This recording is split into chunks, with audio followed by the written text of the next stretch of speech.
ഓം ശ്രീ സായിരാം. ഭഗവാന്റെ പാതാരവിന്ദങ്ങളിൽ സാഷ്ടാംഗം നമസ്കരിച്ചുകൊണ്ട് എല്ലാവർക്കും അന്തർശൗചയജ്ഞത്തിന്റെ 341 ഭാഗത്തിലേക്ക് സ്വാഗതം. ഇന്ന് നമുക്ക് വേണ്ടി ഹോസ്റ്റ് ചെയ്യുന്നത് ശ്രീ ശിവപ്രസാദാണ്. നമുക്ക് വേണ്ടി വായിക്കുന്നതും അനുഭവം പങ്കുവയ്ക്കുന്നതും ഭജന പാടുന്നതും ശ്രീമതി ശ്രീദേവി ജാനകി തിരുവനന്തപുരമാണ്. ശ്രീദേവി, വീഡിയോ ഓൺ ചെയ്തിട്ട് തുടങ്ങിക്കോളൂ. വായിക്കുമ്പോൾ വീഡിയോ ഓൺ വേണ്ടെങ്കിൽ അനുഭവം പറയുമ്പം ഓൺ ചെയ്താലും മതി. സായിരാം.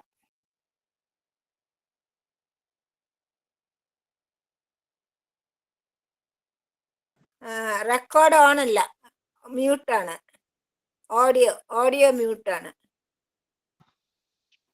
സായിരാം. ഓ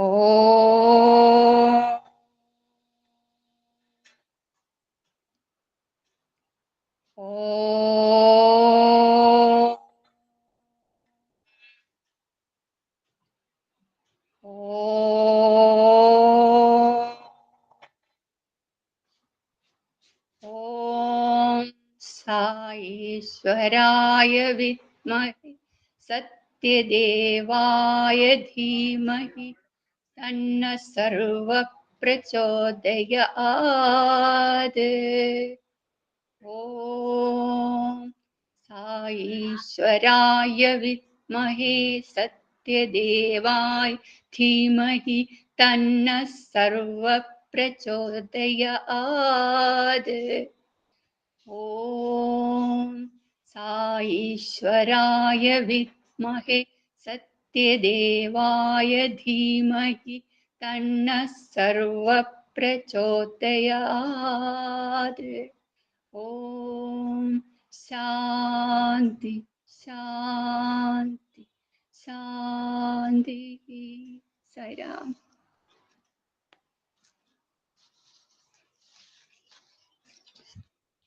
നന്മയാണ് ഈശ്വരത്വം. ഭഗവാന്റെ ശിവരാത്രി നാളിലെ പ്രഭാഷണത്തിൽ നിന്ന് എടുത്തതാണ്. ദിവ്യപ്രേമ സ്വരൂപരെ, സൃഷ്ടി ഈശ്വരേച്ഛയാണ്. അതിനെ പ്രകൃതി എന്ന് വിളിക്കുന്നു. ഇതിനർത്ഥം സൃഷ്ടമായത് മുഴുവനും വിഭുവിന്റെ ഇച്ഛയുടെ ആവിഷ്കാരമാണ്. സൃഷ്ടിയിലെ ഓരോ ജീവിയിലും ഈശ്വരീയതയുടെ ഗുണധർമ്മം അടങ്ങിയിരിക്കേണ്ടതായിട്ടുണ്ട്. ഈ ഭൂമിയിൽ മനുഷ്യൻ ജന്മമെടുത്തിരിക്കുന്നത് ഈശ്വരേച്ഛ പ്രകടമാക്കാനാണ്. ഒരു വിത്ത് ചെടിയായി മുളയ്ക്കുന്നു, പൂവ് നൽകുന്നു. ചെടി, ഇലകൾ, ശാഖോപശാഖകൾ തുടങ്ങിയ വിവിധ ഘടകങ്ങളാണ് പൂവ് വിരിയുന്നതിന് അടിസ്ഥാനം. മുഴുവൻ സൃഷ്ടിയുടെയും ബീജം ഈശ്വരനാണ്. ഈശ്വരൻ സർവ മനുഷ്യരിലും വിത്തായി നിലകൊള്ളുന്നു. അത് ചെടിയായി വികസിച്ച് ത്രിഗുണങ്ങളുടെ രൂപത്തിൽ ഇലയും ശാഖകളും ഉണ്ടായി സച്ചിദാനന്ദ രൂപമായ പൂവായി വിരിയുന്നു. ഒരു വിത്തിന് ചെടിയായി തീരണമെങ്കിൽ മണ്ണും വെള്ളവും അത്യാവശ്യമാണ്. അതുപോലെ മനുഷ്യനിലെ ദിവ്യവിത്ത് ചെടിയായി വളർന്ന് സച്ചിദാനന്ദമായ പൂവായി വിരിയാൻ ഭക്തിയും ശ്രദ്ധയും അനിവാര്യമാണ്. മനുഷ്യത്വം എന്നാൽ കേവലം മനസ്സിനെ ഈശ്വരോന്മുഖമാക്കുക എന്നതു മാത്രമല്ല, ദിവ്യത്വം അവനിൽ അനുഭൂതമാക്കുക കൂടിയാണ്. ദിവ്യത്വത്തിന്റെ അനന്ത സാധ്യതകളുടെ ആവിഷ്കാരമാണ് മനുഷ്യൻ. ദിവ്യത്വത്തിന്റെ അനന്ത കിരണങ്ങളുടെ വ്യക്തീകരണമാണ് മനുഷ്യൻ. അവനിലെ ദിവ്യത്വത്തിന്റെ സാരം മനസ്സിലാക്കാതെ അവൻ ക്ഷണികവും നിസ്സാരവുമായ ഭൗതിക സന്തോഷങ്ങൾക്ക് പിന്നാലെ പാഞ്ഞു സമയം വ്യർത്ഥമാക്കുന്നു. എന്താണ് ആധ്യാത്മികത? അത് പ്രപഞ്ചബോധത്തെ ദൃഢമായി അന്വേഷിക്കലാണ്. തൻ്റെ ഉള്ളിലും പുറത്തുമുള്ള ദിവ്യ ചൈതന്യം അതിൻ്റെ പൂർണ്ണതയിൽ പ്രകടമാക്കാൻ മനുഷ്യനെ കഴിവുറ്റനാക്കുക എന്നതാണ് ആത്മീയതയുടെ ലക്ഷ്യം. ഇതിനർത്ഥം അവനിലെ മൃഗീയ വാസനകൾ അകറ്റി ദിവ്യ പ്രവണതകൾ വളർത്തുകയെന്നാണ്. മനുഷ്യനും പ്രകൃതിക്കും ഇടയിലുള്ള വേലിക്കെട്ടുകൾ തകർത്ത് അവയിലെ ഏകത്വം സ്ഥാപിക്കലാണ് ആധ്യാത്മികത. നന്മയുടെ ഒരു പര്യായമാണ് ഈശ്വരൻ. അത്തരത്തിലുള്ള ഒരു ദിവ്യബോധം സാക്ഷാത്കരിക്കാൻ ഭക്തി അത്യന്താപേക്ഷിതമാണ്. മനുഷ്യനിലെ ബോധമാകുന്ന ഈശ്വരത്വത്തെ ഉണർത്തുകയാണ് ഭക്തി. മനസ്സിനെ ഈശ്വരോന്മുഖമാക്കുന്നത് ലക്ഷ്യമാക്കിയുള്ള എല്ലാ പ്രവൃത്തികളും ഭക്തിയുടെ ഒരു ഭാവമാണ്. ലൗകികമായ ആഗ്രഹങ്ങളും ഭൗതിക സുഖങ്ങളും ലഭിക്കുന്നതിനായി ഈശ്വര വിചാരം ചെയ്യുന്നത് ഭക്തിയല്ല. അവനവനിലുള്ള ദിവ്യ സച്ചിദാനന്ദത്തെ അന്വേഷിക്കുകയും അനുഭവിക്കുകയുമാണ് യഥാർത്ഥ ഭക്തി. അനിൽകുമാർ അദ്ദേഹത്തിന്റെ പ്രഭാഷണത്തിൽ പറഞ്ഞു, ഈശ്വരൻ ഏതോ ദൂരസ്ഥമായ സ്ഥലത്ത് വസിക്കുന്നവനല്ല, മറിച്ച് എല്ലാവരുടെയും ഉള്ളിൽ കുടികൊള്ളുന്നവനാണെന്ന്. പ്രാചീന കാലം മുതൽക്കേ മനുഷ്യൻ ബാഹ്യമായ വസ്തുക്കളുടെ പിന്നാലെ പാഞ്ഞിരുന്നതിനാൽ അവൻ അവന്റെ ഉള്ളിലെ സനാതന ദിവ്യ സത്തയെ വിസ്മരിച്ചു. ഗുണങ്ങളാൽ ബന്ധിതനായ മനുഷ്യൻ ദിവ്യത്വത്തെ മറക്കുന്നു. ആത്മീയതയിൽ നിമഗ്നനായ ഒരുവനെ പ്രകൃതിയെ സംബന്ധിച്ച് വിരക്തിയാണ്. ത്രിഗുണങ്ങളുടെ ബന്ധനത്തിൽ നിന്നും മനസ്സിനെ വ്യതിചലിപ്പിച്ച് ഈശ്വരനുമായി ബന്ധിപ്പിക്കുന്നതിനെയാണ് ആധ്യാത്മിക പരിവർത്തനം എന്ന് പറയുന്നത്. പ്രപഞ്ചത്തിന്റെ അടിസ്ഥാനവും സ്ഥിതിയും ഈശ്വരനാണ് എന്ന ബോധം നേടിയെടുക്കണം. നന്മ എന്നത് ഈശ്വരന്റെ ഒരു പര്യായമാണ്. സൽഗുണങ്ങൾ മനുഷ്യനിൽ പ്രകടമാക്കുക എന്നത് പ്രപഞ്ചബോധത്തിന്റെ ശക്തിയിൽപ്പെടുന്നു. ശുദ്ധ അന്ധകരണമാണ് ഈശ്വരന്റെ ധാമം. യഥാർത്ഥ ഭക്തിയും ആധ്യാത്മികതയും എന്തെന്ന് ഈ ലോകത്തെ ബഹുഭൂരിപക്ഷം ആളുകൾക്കും അറിയില്ല. ഭൗതികമായ ആഗ്രഹങ്ങളിൽ ആമഗ്നായി കഴിഞ്ഞാൽ ഒരുവന് എങ്ങനെ ഈശ്വരനെ അറിയാൻ കഴിയും? സ്ഥിരവും കഠിനവുമായ ശ്രമം കൊണ്ട് ഇത് സാധ്യമാകൂ. സദാസമയവും എല്ലാ വസ്തുക്കളിലും ഈശ്വര സാന്നിധ്യം അനുഭവിച്ചറിയാൻ ഉദ്യമിക്കണം. നിർമ്മല ചിത്തം ഈശ്വരന്റെ ധാമമാണെന്ന് ഭക്തൻ മനസ്സിലാക്കണം. മനസ്സ് ശുദ്ധവും പവിത്രവുമായ ദൈവിക ചിന്തകൾ കൊണ്ട് നിർഭരമാക്കണം. കാർമേഘങ്ങളിൽ നിന്ന് ശുദ്ധമായ മഴത്തുള്ളികൾ ലഭിക്കുന്നതിന് വേണ്ടി ചാതക പക്ഷികൾ നിരവധി അഗ്നി പരീക്ഷകളെ നേരിടുന്നു. ആകാശത്തിൽ വളരെ വിദൂരത്തിൽ കാർമേഘം കാണുന്ന മാത്ര അത് സാഹസത്തിൽ ഏർപ്പെടുന്നു. ഭൂമിയിലും ജലാശയങ്ങളിലും കുളങ്ങളിലും ധാരാളം വെള്ളമുണ്ട്. എന്നാൽ മാലിന്യം നിറഞ്ഞ ഇത്തരം വെള്ളത്തിനോടൊന്നും ചാതക പക്ഷിക്ക് താല്പര്യമില്ല. കാർത്തിക മാസം ലഭിക്കുന്ന ശുദ്ധമായ തുള്ളികൾക്കായി അത് കാത്തിരിക്കുന്നു. മറ്റൊരു ജലവും അത് അന്വേഷിക്കുന്നില്ല. ഇടിമിന്നലുകളെ അത് ഭയപ്പെടുന്നില്ല. കാർമേഘങ്ങളിൽ നിന്നും നിപതിക്കുന്ന ശുദ്ധമായ മഴത്തുള്ളികളെ മാത്രമേ അത് നിർഭയം അന്വേഷിക്കുന്നുള്ളൂ. മഴത്തുള്ളികൾ നുകരുമ്പോൾ ആഹ്ലാദത്താൽ അത് പാടുന്നു. പവിത്രമായ പ്രേമത്തിന് ഉദാഹരണമാണ് ചാതക പക്ഷി. ഒരു യഥാർത്ഥ ഭക്തൻ ഈശ്വര സാക്ഷാത്കാരത്തിനായി ഇതുപോലെ തപസ്സനുഷ്ഠിക്കേണ്ടതാണ്. ഇതേ ദൃഢനിശ്ചയവും അയാൾക്ക് വേണം. ആ പരമാനന്ദം ആസ്വദിക്കാൻ അയാൾ ഇത്തരത്തിലുള്ള പ്രതിബന്ധങ്ങളിലൂടെ കടന്നു പോകണം. ലോകത്തിലെ കാപട്യങ്ങൾക്കും ആകർഷണങ്ങൾക്കും അയാൾ വശംവദനാകരുത്. മനുഷ്യൻ കേവലം ഒരു മാനവനല്ല, ഈശ്വരൻ തന്നെയാണ്. മനുഷ്യന്റെ സുവർണ ജീവിതം ഈശ്വരനാമമാകുന്ന ഉരകല്ലിൽ പരിശോധിക്കണം. ഈ സുഗമമായ പാത പിന്തുടരുന്നതിന് പകരം മനുഷ്യൻ നാനാ പ്രകാരത്തിലുള്ള ക്ലേശങ്ങളിൽ അമർന്നുകൊണ്ട് ധന്യമായ ജീവിതം പാഴാക്കുന്നു. മനുഷ്യൻ കേവലം മാനവ സ്വരൂപമുള്ളവനല്ല, അവൻ ഈശ്വരൻ തന്നെയാണ്. അവനിൽ അന്തർലീനമായിരിക്കുന്ന ദിവ്യത്വത്തെ അവൻ ഭൗതിക സുഖങ്ങളാകുന്ന കയത്തിൽ മുക്കുന്നു. അവനിൽ അങ്കുരിക്കുന്ന പവിത്ര ചിന്തകൾ ക്ഷണികവും നശ്വരവുമായ ഭൗതിക ആകർഷണങ്ങളിൽ നിന്ന് വഴിതിരിഞ്ഞ് ദിവ്യപാതയിലെത്താൻ ഉപയോഗപ്പെടുത്തണം. ചൈതന്യം, ക്ഷേത്രജ്ഞൻ, ജ്ഞാനി, അഹം, ഈശ്വരൻ, വിഷ്ണു, ആനന്ദം, പരമപദം, പ്രകൃതി, ആദിശക്തി എന്നീ പേരുകളെല്ലാം ആത്മാവിന്റെ വിവിധ നാമങ്ങളാണ്. യഥാർത്ഥത്തിൽ ആത്മാവ് നാമരഹിതമാണ്. ബഹുമുഖപ്പാർന്ന വജ്രത്തിന്റെ ശോഭയെ വെല്ലുന്നതാണ് ആത്മാവിന്റെ തേജസ്. വജ്രങ്ങൾക്ക് സഹസ്രക്കണക്കിന് മുഖപ്പുകൾ ഉണ്ടാകാം, പക്ഷേ അത് ഒരേ ഒരു വസ്തു തന്നെയാണ്. അതുപോലെ ആത്മാവ് അസംഖ്യം രശ്മികൾ പ്രസരിപ്പിക്കുന്നു എങ്കിലും അത് ഒന്ന് തന്നെയാണ്. ഇന്നത്തെ മനുഷ്യൻ 2 കുതിരകളെ ഒരേ സമയം ഓടിക്കുന്നു. ഒരു കുതിര സവാരിക്കാരനെ പോലെയാണ്. അവൻ ഭൗതിക സുഖങ്ങളും ദിവ്യത്വവും ഒരുപോലെ ആഗ്രഹിക്കുന്നു. സൃഷ്ടാവിൽ സൃഷ്ടി ഉൾക്കൊള്ളുന്നു എന്ന വസ്തുത അവൻ വിസ്മരിക്കുന്നു. ഈ സത്യം മറന്നിട്ട് ദിവ്യത്വത്തിൽ നിന്നും വേറിട്ടതാണെന്ന് കരുതി അവൻ പ്രാതിഭാസ്യമായ ഭൗതികതയ്ക്ക് പിന്നാലെ പായുന്നു. പാലിൽ അന്തർലീനമാണ് നെയ്യ് എന്ന വസ്തുത മനസ്സിലാക്കാതെ പാൽ കയ്യിൽ വെച്ചുകൊണ്ട് നെയ്യ് അന്വേഷിക്കുന്ന മൂഢനാണ് മനുഷ്യൻ. ഇന്നത്തെ ഭക്തന്മാർ വേദങ്ങളും മറ്റു ഗ്രന്ഥങ്ങളും ഒരു ചടങ്ങായി പഠിക്കുന്നു. വേദങ്ങൾ പ്രായോഗിക ജീവിതത്തിലുള്ള മാർഗദർശനങ്ങളാണെന്ന് അവർ അറിയുന്നില്ല. അവയിൽ പ്രതിപാദിച്ചിരിക്കുന്ന ഒരു കാര്യം പോലും പ്രാവർത്തികമാക്കുന്നുമില്ല. ജയ് സായിരാം.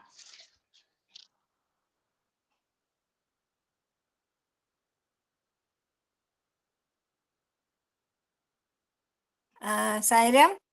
നീ അനുഭവം പറഞ്ഞോളൂ ജാനകി. സായിരാം.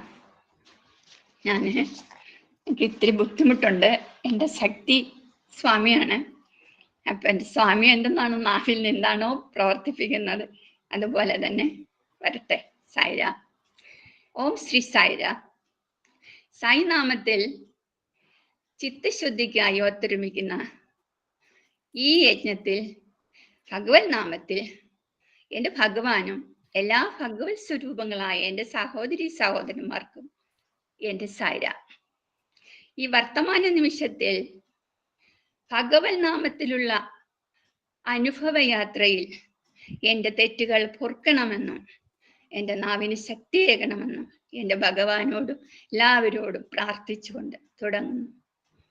ഏതാണ്ട് ഇന്ന് എനിക്ക് സ്വാമി അനുഗ്രഹം തന്ന ദിവസമായിട്ട് ഞാൻ കരുതുന്നു. ഇന്ന് എൻ്റെ പിറന്നാൾ കൂടിയാണ്.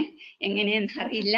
അതിന് എല്ലാവരും അവസരം ഒരുക്കി തന്ന വത്സല ചേച്ചിക്കും ശോഭാ മാഡത്തിനും ശിവപ്രസാദ് സാറിനും സായി സ്നേഹാമൃതം ഗ്രൂപ്പിനും എല്ലാവർക്കും എൻ്റെ സായിര. 1997 അതായത് എനിക്ക് ഒരു 33 വയസ്സൊക്കെ കാണും. ഞാൻ 64 നമ്മള് കല്യാണമൊക്കെ കഴിഞ്ഞ് 2 കുഞ്ഞുങ്ങളൊക്കെ ആയി, വീടൊക്കെ വെച്ചു.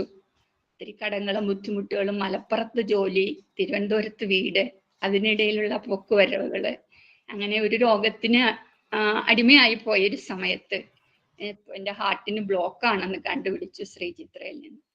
അപ്പൊ എൻ്റെ കൂടെ വർക്ക് ചെയ്യുന്ന ഒരു പത്മജ മേനോൻ എന്ന് പറയുന്ന ശൃംഗിയിലുള്ള ഒരു ടീച്ചർ, ആ ടീച്ചർ സ്വാമിയുടെ ഡിവോട്ടിയാണ്, ഇപ്പം ഭഗവാന്റെ പാദത്തിൽ ലയിച്ചു. ആ ടീച്ചർ എന്നോട് പറഞ്ഞു, ടീച്ചർ ഒന്നുകൊണ്ടും വിഷമിക്കണ്ട, സ്വാമിയുണ്ട് കൂട്ടിന്. അങ്ങനെ എന്നെ ടീച്ചർ വിളിച്ചുകൊണ്ട് പോയി സ്വാമിയുടെ അർച്ചനയിൽ എന്നെ കൊണ്ട് അർച്ചന ചെയ്യിപ്പിച്ചു. അപ്പൊ അതുവരെ എനിക്ക് എൻ്റെ കുഞ്ഞു മോക്ക് 7 വയസ്സും മോന് 10 വയസ്സേ ഉള്ളൂ. ജീവിതം അങ്ങോട്ട് സ്വപ്നങ്ങൾ കണ്ടതുപോലെ തുടങ്ങിയതേ ഉള്ളൂ. അപ്പോഴും ഞാൻ ഭഗവാനോട് പറഞ്ഞു, എന്ത് പരീക്ഷണമാണ് ഭഗവാനെ ഇത്, എല്ലാം സ്വാമിയുടെ ഇച്ഛ. അങ്ങനെ അന്ന് അർച്ചന ചെയ്തു വന്ന ദിവസം എനിക്ക് എന്തെന്നറിഞ്ഞൂടാ, എൻ്റെ ഉറക്കത്തിൽ എന്നെ ആരോ തലോടി ഉറക്കാണ്. എൻ്റെ ഉറക്കത്തിലുള്ള എൻ്റെ പേടി പിറ്റേന്ന് നേരം വെളുത്തപ്പം മാറി. സ്വാമി എൻ്റെ പേടിയെല്ലാം മാറ്റി. അവിടെ എനിക്കൊരു ശക്തിയായി, എൻ്റെ അമ്മയായി എൻ്റെ സ്വാമി. അങ്ങനെ ഞാൻ സായി ഡിവോട്ടിയായി. പിന്നീട് ഞാൻ സ്വാമിയെ കുറിച്ച് എൻ്റെ ഉള്ളിൽ വരുന്ന പ്രാർത്ഥനകളെ കുത്തിക്കുറിച്ച് ജപിക്കാൻ തുടങ്ങി. അങ്ങനെ ഞാൻ ആദ്യമായിട്ട് എഴുതി, ദർശനമേകണേ ദർശനമേകണേ ദർശനമേകണേ സായേശ്വര, ചിത്രാവതി നദി തീരനിവാസി ചിന്നി കൃഷ്ണ സത്യസായേശ്വര. അങ്ങനെ 2000 സ്വാമിയുടെ ദർശനത്തിന് പോകാൻ പറ്റി. നല്ല ദർശനം കിട്ടി. അവിടെയും തീർന്നില്ല. ഈ ഹാർട്ടിന്റെ മരുന്നുകളൊക്കെ പ്രയോഗിച്ച് ഒരു ബ്ലോക്ക് മാറ്റി കഴിഞ്ഞപ്പോൾ എനിക്ക് ഹോർമോൺ ഇംബാലൻസ് ഉണ്ടായി. അങ്ങനെ എനിക്ക് മാസത്തോറും വലിയ ബുദ്ധിമുട്ടുകളാണ്. എങ്കിലും ഞാൻ എൻ്റെ സ്വാമിയുടെ നാമങ്ങള് എൻ്റെ ജീവിതത്തിൽ കൊണ്ടു നടക്കാൻ തന്നെ തീരുമാനിച്ചു. ഈ പ്രസന്റ് നിമിഷത്തിൽ ഞാൻ പാടുന്നു, എന്തിനും ഏതിനും സായി, എൻ്റെ ചിന്തകളിൽ നീ മാത്രം സായി, എൻ്റെ സ്വന്തവും ബന്ധുവും സായി, ഗുരുവാപ്പരം പൊരുളും നീയേ സായി, സായീശ്വര എൻ്റെ സായീശ്വര, എൻ്റെ തേജസ്സും മേധസ്സും നീയേ സായി. എൻ്റെ നാവിലെപ്പോഴും വരുന്ന മന്ത്രം ഇതാണ്. എൻ്റെ സ്വാമിയെ കുറിച്ച് എൻ്റെ ശ്വാസം തീരുന്നത് വരെ പാടണമെന്നാണ്. അങ്ങനെ 97 ചികിത്സ തുടങ്ങി. 99 ഒരു ബലൂണ് കഴിഞ്ഞു. പിന്നീട് അങ്ങോട്ട് ഓരോരോ പ്രശ്നങ്ങളായി. അങ്ങനെ ഞാൻ സ്വാമിക്ക് എഴുതി, സ്വാമി ഇനി എൻ്റെ തുടർ ചികിത്സകള് സ്വാമിയുടെ ഹോസ്പിറ്റലായിരിക്കണേ.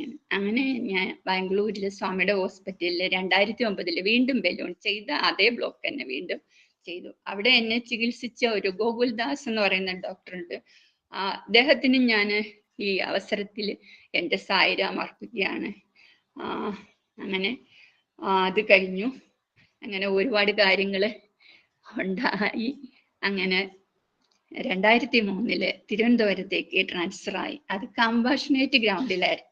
അപ്പൊ ഞങ്ങൾ മഞ്ചേരി ഈ 2099 തൊട്ട് 2003 വരെ മഞ്ചേരി സമിതിയിൽ ഞങ്ങൾ പോയിരുന്നു. അവിടെ നിന്നാണ് ഞങ്ങൾ പുട്ടപ്പുറത്തിൽ ആദ്യം പോയത്. അവിടെ മോളും ഞാനും ഒക്കെ നാമം മോള് ഡാൻസ് കളിക്കും, ഞാൻ സ്വാമിയെ കീർത്തിക്കും, സഹസ്രനാമം ഇങ്ങനെ പോയിക്കൊണ്ടിരുന്നു. 2003 ഞങ്ങൾ തിരുവനന്തപുരത്ത് വന്നപ്പോൾ ഇവിടെ സമിതിയിലൊന്നും പോകാൻ പറ്റാത്തൊരവസ്ഥയായി. അങ്ങനെ വീണ്ടും ഞങ്ങൾ മണ്ണാമല സമിതിയിൽ എത്തിച്ചേർന്നു. കാർത്തേയ സാറിന്റെ നേതൃത്വത്തിൽ ഞങ്ങൾ ഒരുപാട് ഗ്രാമസേവയ്ക്ക് പോയി, ബാലവികാസ് ക്ലാസ് എടുക്കാൻ പോയി. അങ്ങനെ 2018 വരെ മണ്ണാമല സമിതിയിൽ ഞങ്ങൾ സജീവ പ്രവർത്തകരായിരുന്നു. പിന്നീടുള്ള പ്രശ്നം എന്ന് പറഞ്ഞാൽ മക്കള് വലുതായി, അവർ ജോലിയൊക്കെ കിട്ടി, ദൂരെയൊക്കെ ആയപ്പോൾ ഞാൻ എൻ്റെ ഹസ്ബൻഡ് മാത്രമായപ്പോൾ ഹസ്ബൻഡ് വൈകിട്ട് ഇരുട്ടി വരുമ്പോൾ സമിതിയിൽ പോകാനുള്ള ആ ഒരു അവസരം കിട്ടാതെ ഞാൻ ഒറ്റയ്ക്ക് പിന്നെ ഓട്ടോ പിടിച്ചൊക്കെ വരണം. അങ്ങനെ സമിതിയിലൊന്നും പോകാതെ വീട്ടിലിരുന്ന് പ്രാർത്ഥിക്കുമ്പോൾ ഒരു പ്രാർത്ഥന ഉണ്ടായിരുന്നു. എൻ്റെ ഭഗവാനെ, ഒരു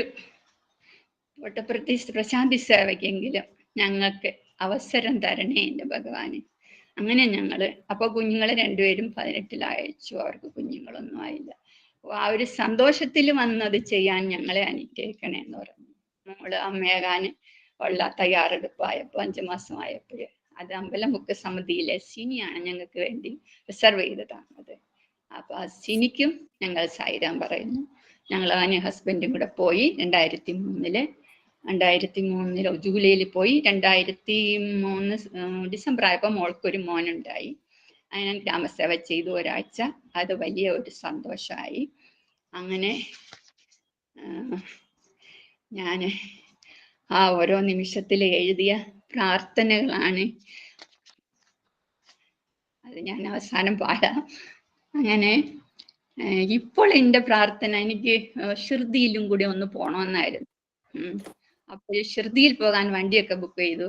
അപ്പൊ ഈ പ്രശാന്തി സേവയ്ക്ക് പോയപ്പോഴേ സ്നേഹാവൃതം ഗ്രൂപ്പിലെ ഒരു മീതിനിയുമായും ജോളിയുമായും കറങ്ങിത്തിരിഞ്ഞ് 2-3 പ്രാവശ്യം ഇങ്ങനെ വന്ന് എൻ്റെ മുമ്പിൽ വന്ന് എന്നോട് ചോദിച്ചു, ഞങ്ങൾ സ്നേഹാവൃതം. ഞാൻ പറഞ്ഞു, അയ്യോ എനിക്ക് പാടണം, എനിക്ക് സ്വാമിയെ അറിയണം, അതുകൊണ്ട് എനിക്ക് ഒന്നും പോകാനൊന്നും പറ്റിയില്ലെങ്കിൽ എന്നെ ഗ്രൂപ്പിൽ കൂടെ ചേർക്കുക എന്ന് പറഞ്ഞു. അങ്ങനെ സ്നേഹാമൃതം ഗ്രൂപ്പിൽ ഇപ്പം സജീവമാകാൻ പറ്റുന്നില്ല. ശ്വാസത്തിന്റെ ഇത്തിരി ബുദ്ധിമുട്ടുണ്ട്, പാടാനൊക്കെ ഇത്തിരി ബുദ്ധിമുട്ടാണെങ്കിലും പറ്റുന്ന പോലെ ആക്റ്റീവായിട്ട് ഇപ്പോഴും പോകുന്നുണ്ട്. അങ്ങനെ സ്നേഹാമൃതം ഗ്രൂപ്പിലെത്തി നിൽക്കുകയാണ് ഇപ്പൊ.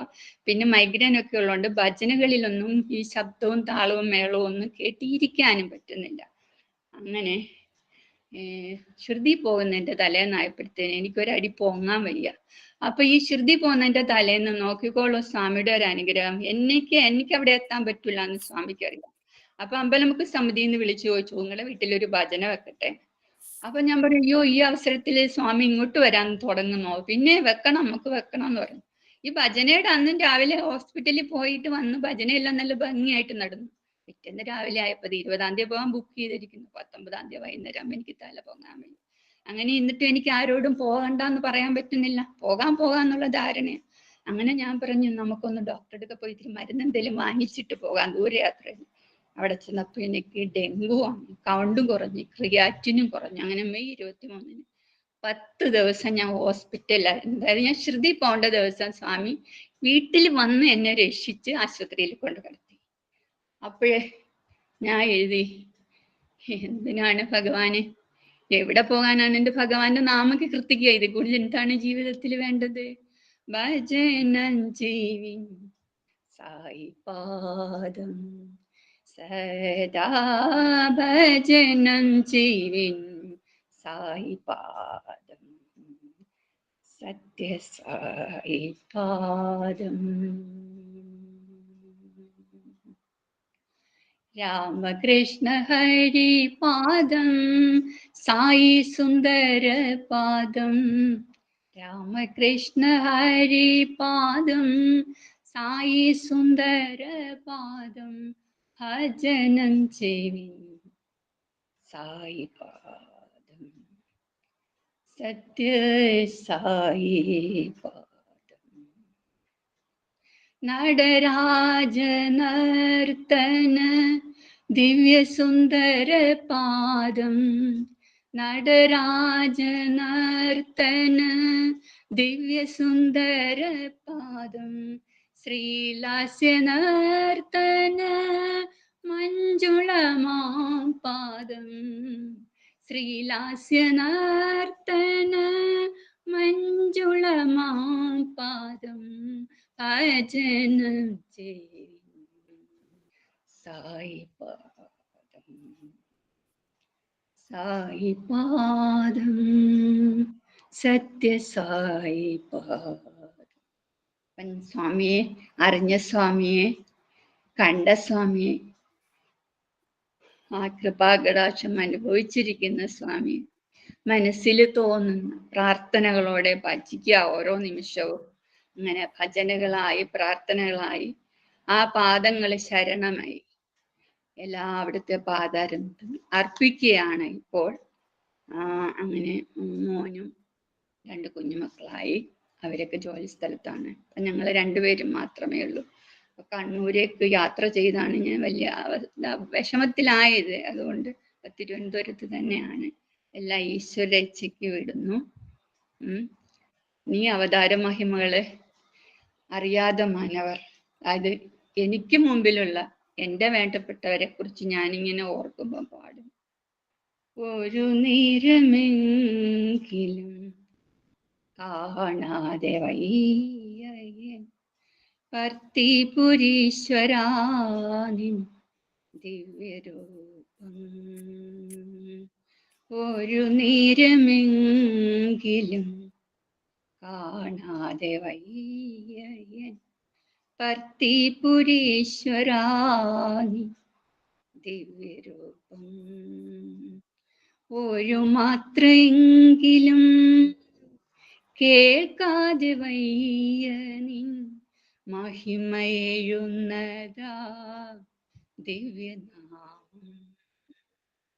ഒരു മാത്രയെങ്കിലും കേൾക്കാതെ വയ്യ നിൻ മഹിമയെഴുന്നതാ ദിവ്യനാമം.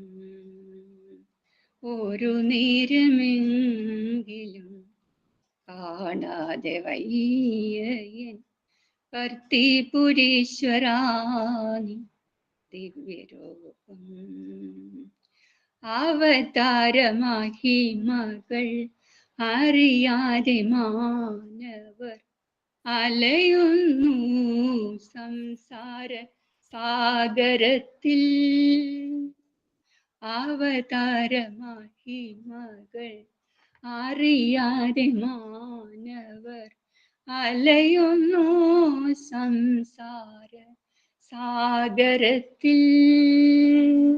തിരുവവതാരമീ പർത്തിപുരിയിൽ അവതരിച്ചു എന്ന് അറിഞ്ഞിടാതെ. തിരുവവതാരമീ പർത്തിപുരിയിൽ അവതരിച്ചു എന്നറിഞ്ഞിടാതെ. ഒരു നേരമെങ്കിലും കാണാതെ വയ്യൻ പർത്തിപുരീശ്വരാനിൻ ദിവ്യരൂപം. നീ എന്നെ എൻ്റെ ഹാർട്ടിൻ്റെ ഓപ്പറേഷന് തയ്യാറെടുപ്പിച്ച എൻ്റെ അമ്മ, ആ അമ്മയെ ധ്യാനിക്കാൻ എനിക്ക് കിട്ടിയ അവസരം ഞാൻ അമ്മയോട് ചോദിച്ചു. ആ ഒരു പ്രാർത്ഥനയോടുകൂടി നീ എൻ്റെ അനുഭവം ഇവിടെ നിർത്താൻ ശര. ജന്മപുണ്യമോ കർമ്മപുണ്യമോ പൂർവജന്മ കർമ്മ പുണ്യമോ പൂർവിക ജന്മ കർമ്മ പുണ്യമോ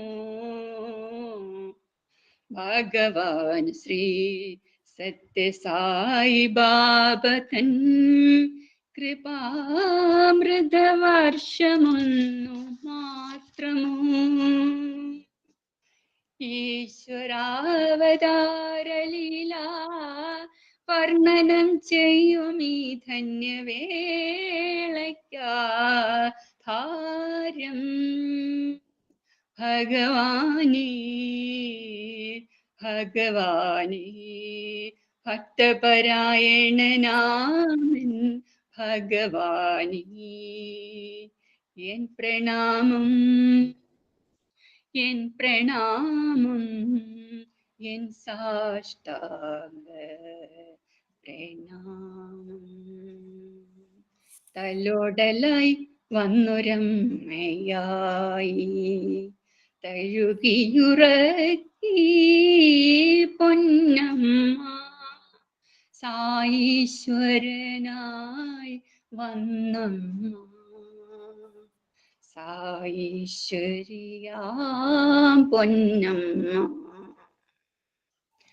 ഈശ്വരനരുളുന്ന സാരോപദേശങ്ങൾ പാലനം ചെയ്യുന്നു ഭക്തർ ഭഗവത് പ്രസാദമാം വിഭൂതി നിത്യം ദിവ്യൗഷധമായി തീർത്തിടുന്നു ആശ്രയിപ്പോർക്കെന്നും ആരോഗ്യദായക ആയിടുന്നു നിത്യം ശാന്തിപ്രദായകമായിടുന്നു.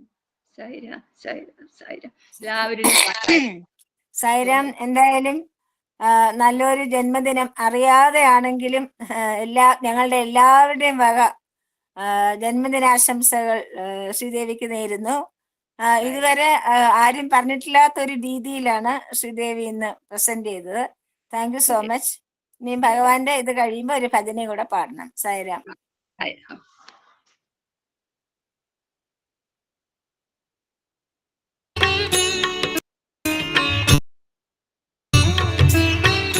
పాలను తీసుకో.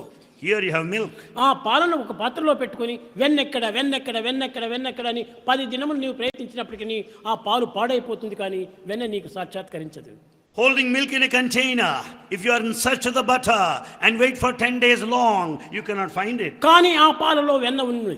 Yet there is butter there.